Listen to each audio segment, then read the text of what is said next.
am so excited to present to you my interview with Denise Snyder, who is going to talk to us a little bit about her thoughts around clinical research workforce and professionalization and the landscape for clinical research in general and staffing.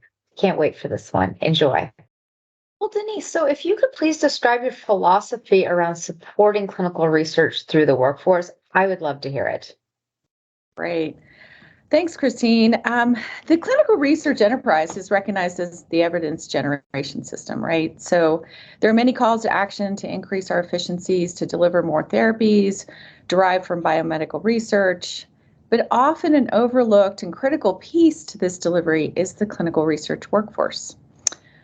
Today, this represents an array of expertise from investigators to sponsors to CROs to sites. But what is often missed is how critical the boots on the ground people are to the success of each of these areas. So if we don't have the staff, whether in person or meeting participants at a distance, we will not move any drug development and delivery forward, or at least we're going to experience some delays. Investigators, sponsors, CROs, and sites all have much to gain, but what are we doing to make sure the clinical research professionals who work with the participants to support the investigators, sponsors, CROs, and sites, and our patients, what are we doing to make sure that they are recognized and that they too have skin in the game? I talk to my staff a lot about this. You need to feel committed and have a skin in the game. So right now at Duke, we rely on site prestige, investigator reputation, and an altruistic nature. But that's not enough. We must do more to ensure that recognition and the commitment for our staff to clinical research. We have to identify them. We must thank them. We must ensure that we will back them up. We will provide solid onboarding and training. We're going to prepare them, listen to them, pay them. The list goes on. With all of this comes a commitment from the clinical research professionals to be a professional, to recognize their job is important every day to so many people. And from my perspective, doing it well really matters. All of this has to translate to an improvement in our quality of what we're doing in terms of research as care. And every day, being a professional really matters. So that's kind of how I see things. Love that because you've made the point about saying thank you to people, and we do not probably often enough say thank you to nurses, to physicians, but there's so many people who help along this process, who are medical heroes. I definitely think that people in clinical research are medical heroes. So you oversee a large, very well-regarded academic medical center's clinical research division. I personally loved working in an AMC for many reasons, and yet I also know there are challenges. So let's start here. In 2013, the Joint Task Force for Clinical Trial Competency developed 8 competency domains. Tell me about what opportunities and struggles you saw in implementing those competencies and how you handled them for Duke University.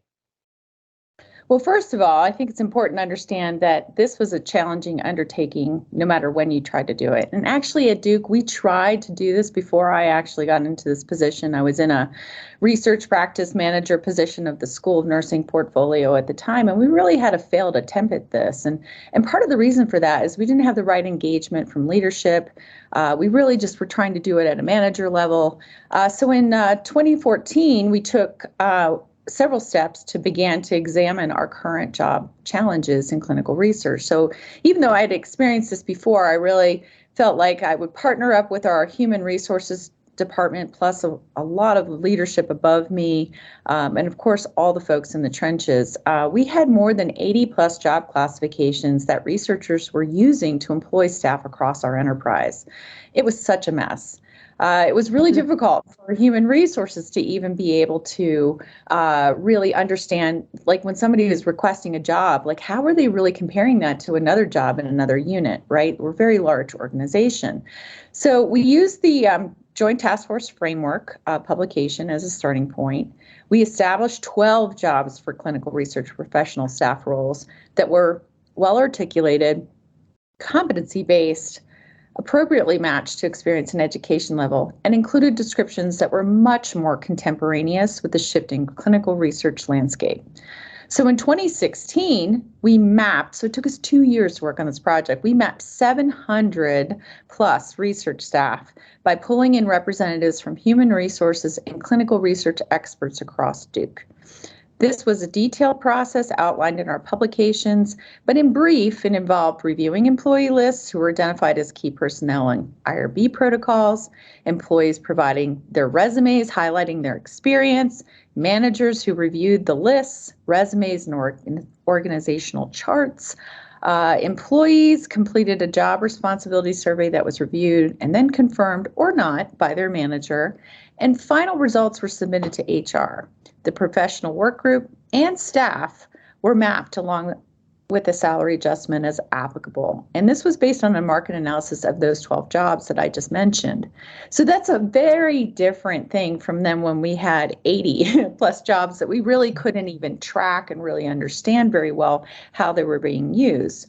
So this has been a very organized, productive program at Duke that is now known as Workforce Engagement and Resilience, or WEAR. And prior to mapping, we had a 3-year attrition rate of about 23% in clinical research.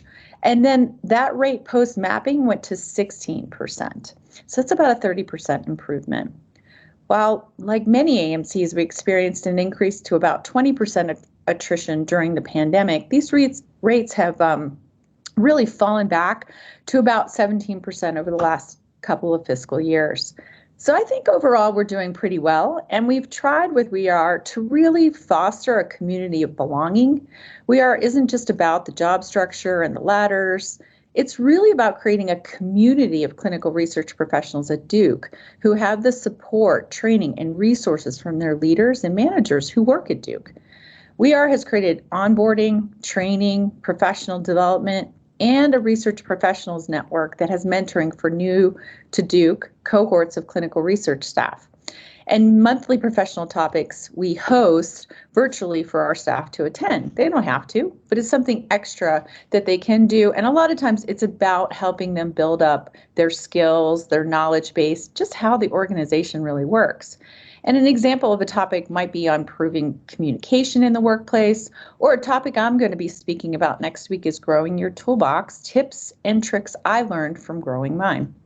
So that's kind of in a nutshell, very brief description of what we have done at Duke.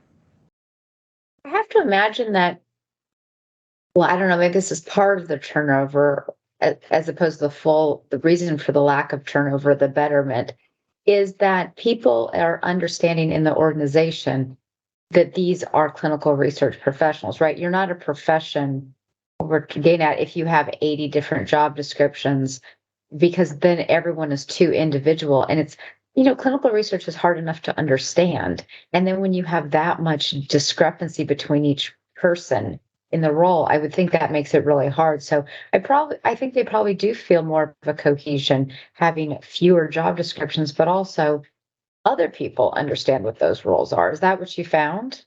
Yes, I mean, I definitely think we see that. We get feedback from our staff. We actually have it created within those 12 roles. There are several roles that are considered tier advanced roles. And what that means is they can move within the job and they can demonstrate competencies in the tier advancement process. And when they do that, they get a raise, an associated raise with that, but they do not have to leave the job. And that becomes critical to the continuity of the actual clinical research conduct, right? One of the frustrations of faculty PIs is they're like, oh, well, this coordinator is going to work on this study over here just after a couple of years. So we're really trying to identify a cohort of individuals who can stay in their job for 5 years or 6 years or 10 years because of the grant funding and the different kinds of projects that they might be working on with a particular investigator or maybe several investigators. But we're trying to give people an opportunity to stay and not create so much turbulence, even by jumping across lateral positions at the institution. I remember when I very first started, was starting in pediatric oncology. So most of the trials at that institution were National Cancer Institute. And I remember at some point, like 2 years in, I wanted to have some growth, and they didn't really have a great way to do that. And then it came about that I could have I think I can name it, a GSK orthopedics trial. So completely different thing. Then all of a sudden I was like excited again and I felt like there was growth because I was learning something new. So growth can come either by going up the tiers or just, I mean, the opportunity for professional development, I think, is a huge way we engage people as well. Right. I But do with want that, I would say you to, also need some compensation to go with that, right? So a lot of times it's not just enough to just keep learning and building without some acknowledgement of like, with that, you're becoming a better and more skilled and more competent professional. So your worth to the institution, to the job, to the study should be more than somebody who's just new and brand new and walking in the door. that is 100% true as well. Yes. Well, you mentioned the investigators. So, one of the topics that you and I have spoken about in the past is the hospital RVU system. And I'm going to have to say it for other people, but for those of you who don't know, the RVUs are standardized systems whereby physicians get credits for different type of visits, and that can determine their success in the company or hospital and determine their pay. So there is something about this system, the RVU system, that can dissuade physicians from wanting to engage in research. And I really feel certain that physicians intend to do the best they can for humanity, but we have to be realistic that people do what's easiest and what best serves them for the most part. So, what would you do to change the RVU system with regard to clinical research? Sure. There's a lot that needs to change. And I think it's been a very big challenge for all different kinds of sites, whether you're large AMC or you're at a site that's just trying to accept some research. First of all, RVU stands for relative value unit, just for, folks who haven't heard that term before. And I think those of us who work in academic medicine, we see it all the time because it's really associated with CMS and CPT codes and things like that. But the issue has been differences between compensation systems for clinical and academic work. And that includes research, because research really falls under the academic productivity. And it's been difficult to measure that academic productivity. There are many activities that it encompasses besides research, right? It might be sitting on a professional committee. It might be committing time to the department, mentoring, all of those kinds of things. And it's really hard to quantify and give credit, if you will, to that for, I think, a lot of especially our clinical faculty who are really very specific in the clinical realm.